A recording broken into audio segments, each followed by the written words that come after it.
அதாவது இந்த பாலியல் குற்றங்களுக்கு நம்ம பொதுவாகவே அரசாங்கத்தையும் காவல்துறையும் இவங்கள பற்றியே நம்ம சொல்லிட்டு இருக்கக்கூடாது. நம்மக்கிட்டேயும் ஒரு ஒரு விழிப்புணர்வு இருக்கணும்.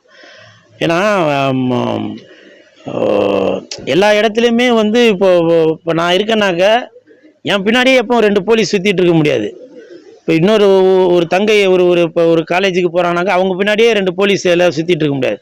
ஏன்னா இன்றைக்கி இது தமிழகத்தில் 7-8 கோடி மக்கள் தொகை இருக்குது. ஸோ எல்லாருக்குமே நம்ம பாதுகாப்பு கொடுத்துட்டு அவங்கள விழிப்புணர்வோடு இருக்க தான் நம்ம சொல்ல முடியுமே தவிர அவங்க பின்னாடியே நம்ம சுற்றிட்டு இருக்க முடியாது. அதனால் முடிஞ்ச வரைக்கும் குற்றங்கள் குறைவதற்கு பொதுமக்களாகிய நம்ம தான் அதை குற்றங்கள் நடக்காதபடி நம்ம நடந்துக்கணும். ஃபார் எக்ஸாம்பிள் பார்த்தீங்கன்னாக்க இப்போது முடிஞ்ச அளவுக்கு அந்த இருட்டான பகுதிகளில் இப்போ லேடிஸு அவங்களாம் பெண்கள்லாம் போகிறதுக்கு கொஞ்சம் தவிர்க்கணும். அதே மாதிரி லேட் நைட்டில் வர்றது. ஏன்னா இப்போ நம்ம எதனா ஒன்று சொன்னாக்க அதுக்கு ஒரு எதிர்ப்பு தெரிவிக்கிறதுக்கு ஒருத்தங்க காத்துட்ருப்பாங்க. ஏன் 12 மணிக்கு நாங்கள் வெளில போகக்கூடாதா, எங்களுக்கு அதிகாரம் இல்லையா, எங்களுக்கு அது இல்லையா இது இல்லையா அப்படின்னாங்க.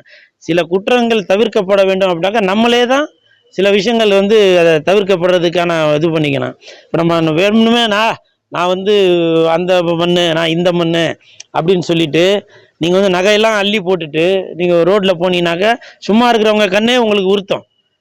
திருடணுன்ற நமக்கே ஒரு ஒரு எடுத்துக்காட்டா மாதிரி ஆயிடுது இல்லையா? அதனால் திருட்டுத்தனமாக இருந்தாலும் சரி, பாலியல் குற்றங்களாக இருந்தாலும் சரி, அதை தடுப்பதற்கு நம்மளும் ஒரு காரணமாக இருக்கணும். தயவு செஞ்சு அரசாங்கத்தையோ காவல்துறையோ எப்பவுமே குறை சொல்லிட்டு இருக்காதீங்க. காவல்துறை அவர்கள் அவங்களுடைய வேலைகளை கரெக்டாக தான் பார்த்துட்டு வராங்க. அதே மாதிரி அரசாங்கமும் அவர்களுடைய வேலையை கரெக்டாக தான் பார்த்துட்டு இருக்காங்க.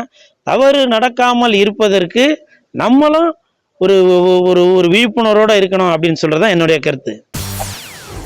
செய்திகளை உடனுக்குடன் தெரிந்து கொள்ள உடனே சப்ஸ்கிரைப் பண்ணுங்க.